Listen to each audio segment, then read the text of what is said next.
러시아가 북한에 정밀 무기를 준다면 우크라이나 지원에 어떤 선도 없을 것이다.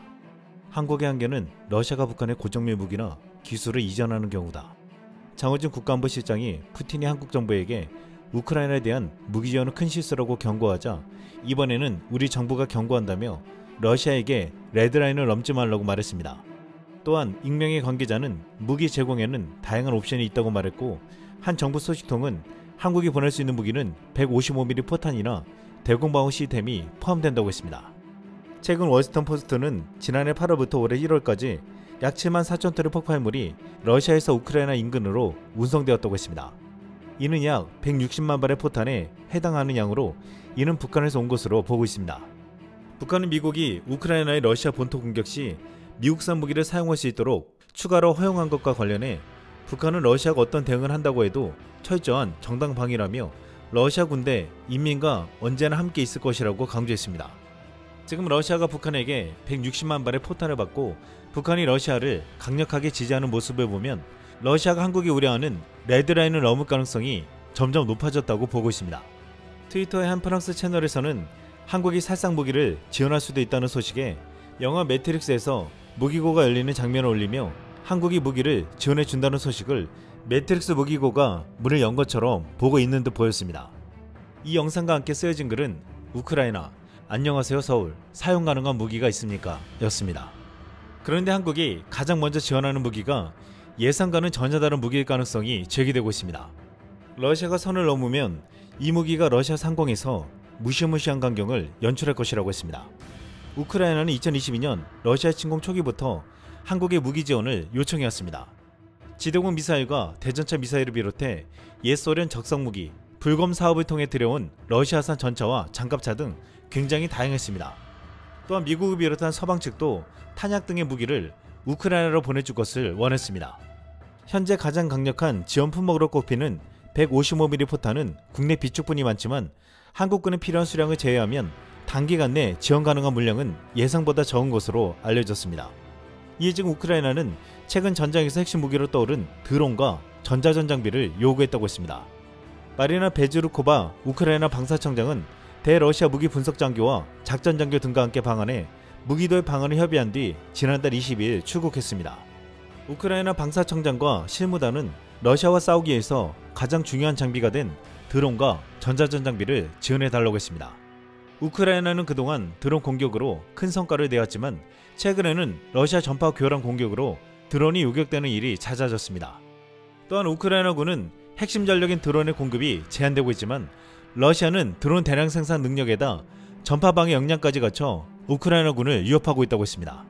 러시아는 드론을 자국에서 대량 생산할 능력이 있지만 우크라이나군은 민간용 드론에 의존하며 조달 지원도 부족해 드론을 외부에서 공급받아야 하는 처지입니다.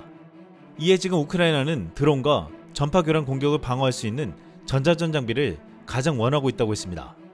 특히 한국에게 관심을 보인 군집 드론이 전파 교란 공격을 이겨낼 수 있는 시스템이 탑재된 모델로 알려졌습니다. 한국은 지금 군집 드론 기술이 세계 최고 수준에 도달했다고 했습니다. 국토교통부와 항공안전기술원은 지난 5월 1일 국내 드론 기업이 세계 최대 규모로 군집 비행 기네스 기록을 달성했다고 밝혔습니다.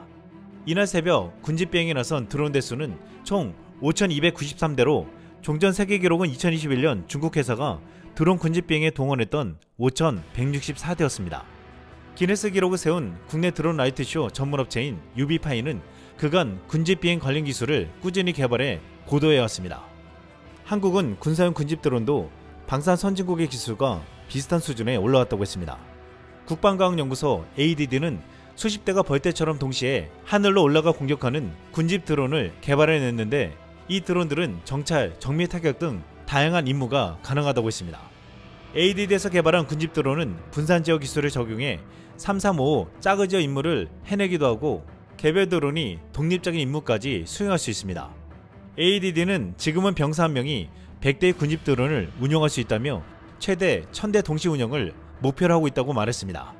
현재 ADD는 날아가는 드론을 떨어뜨리는 기술도 개발하고 있는데 원하는 지점에 강력한 레이저를 정확하게 쏴 표적을 무력화하는 무기라면서 수킬로 이내에 접근하는 적성 드론, 고정익 무인기, 멀티콥터 등을 수초 이내에 격추할 수 있다고 말했습니다. 지금 우크라이나는 한국산 군집 드론을 달라고 요청하고 있는데 이것은 155mm, 105mm 포탄보다도 더 강력한 무기로 전장의 게임 체인저가 될 수 있다고 했습니다. 또한 우크라이나가 원하는 것은 전자전 장비입니다. 한국은 전자전 장비에서 세계 최고의 수준에 올라갔다고 알려져 있는데 한국은 국방과학연구소와 LIG 넥슨이 손을 잡고 전자전 장비를 개발해 왔습니다. 한국의 전자전 장비는 해군이 1970년대부터 서해 등에서 북한의 대한미사일 위협이 가중되자 적의 미사일을 교란시킬 장비를 요구하게 되면서 시작되었습니다. 이에 전자전 장비를 만들어 진화시켜왔고 시초는 바다에서 시작했지만 최신 기술은 창공에서 만개했다고 했습니다. 국방과학연구소의 주관하에 LIG 넥슨 등이 호흡을 맞춰 개발에 성공해 지난해 국산 초음속 전투기 KF-11 보라매에 첨단 전자전 장비가 탑재되었습니다. 바로 통합 전자전 체계로 각종 전자전 장치들을 하나의 시스템으로 합쳐서 전투기에 내장하는 최첨단 기기입니다. 한국은 한때 전자전 장비에 해외 수입조차 어려워했는데 이제 미국, 유럽 등 주요 선진국들과 어깨를 견줄 정도로 고성능의 전자전 장비를 국산화한 기술 강국이 되었습니다. 이에 지금 우크라이나는 드론과 전자전 무기를 한국에 요청하고 있습니다.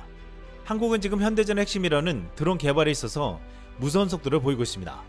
지난 1월 미국 첨단 무인기 리퍼의 버금가는 국산 중고도 무인기 양산을 시작했습니다. 우리 군이 운영할 중고도 무인기는 길이 13m, 폭 26m의 크기로 미국의 리퍼보다 강력한 1200마력 터보프롭 엔진이 장착됩니다.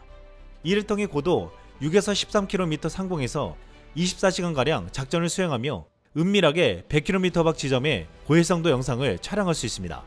여기에 대전차 미사일 등 자체 무장도 가능할 것으로 예상되고 있습니다. 한국은 지난해 9월 드론 사령부를 창설하고 세계 최고 수준의 드론 부대를 만들려고 하고 있습니다. 카이는 지난 3월 한국판 그레이 이글이라 불리는 차기 군단 무인기 NCUAV 블록2를 공개했습니다. 200마력 이상급 추력을 가진 왕복 엔진을 장착한 NCUAV 블록2는 4발의 소형 유동폭탄 혹은 미사일을 장착할 수 있습니다. 전체적인 무장 능력은 우크라이나 전장에서 활약한 100마력급 바이락타르 TB2보다 훨씬 뛰어나고 미 육군이 운영 중인 MQ-10 그레이 이글과 동등 이상의 능력을 갖추었습니다. 이 차기 군단 무인기 NCUAV가 실용화되면 드론 사령부의 공격 능력이 크게 강화될 것으로 보이고 있습니다. 러시아에 대항해 싸우는 우크라이나를 지원하는 서방에서는 한국이 무기를 지원할 수 있다고 하자 지금 한국산 무기들을 탐내고 있습니다. 그런데 어쩌면 전혀 예상치 못한 한국산 군집 드론 수백 대가 실전에서 처음으로 위력을 발하는 장면을 보게 될지 모를 것 같습니다. 이상 쓸망이었습니다.